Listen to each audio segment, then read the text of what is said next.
tamati. Rais William Ruto kwa sasa anakutana na wadau wa sekta ya uchukuzi katika ikulu ya Mombasa kujadili swala la kupanda kwa bei ya mafuta humu nchini.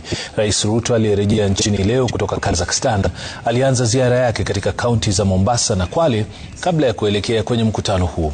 Mkutano huu unajiri siku mbili baada ya mgomo uliofanyika Jumatatu na Jumanne wiki hii. Emmanuel To ana mengi zaidi. Mkutano huo wa faragha ambao unaendelea katika ikulu ya Mombasa umewaleta pamoja wadau katika sekta ya uchukuzi na Rais William Ruto kujadili namna ya kuzuia mgomo wa sekta hiyo uliositishwa kwa muda wa wiki moja kutoka Jumanne wiki hii.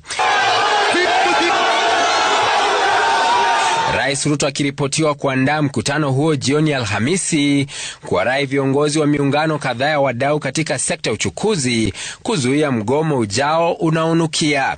Baadhi ya viongozi wanaohudhuria mkutano huo walizungumza na runinga ya Citizen kabla ya mkutano kuanza, wakisema hawatashurutishwa kukubaliana na matakwa ya rais. Taarifa kamili ya mkutano huo inajiri baadaye.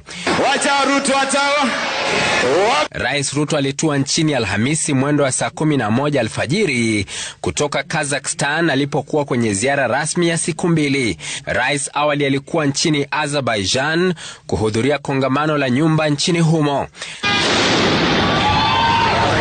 Baadhi ya viongozi wa upinzani wakiongozwa na kinara wa DCP Rigathi Gachagua walimkashifu rais wakisema alienda kula raha huku Wakenya wakiteseka kwenye maandamano ya kupinga nyongeza ya bei ya mafuta nchini.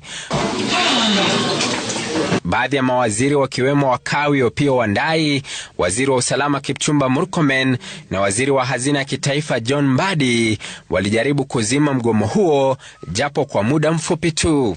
Emmanuel To, runinga ya Citizen.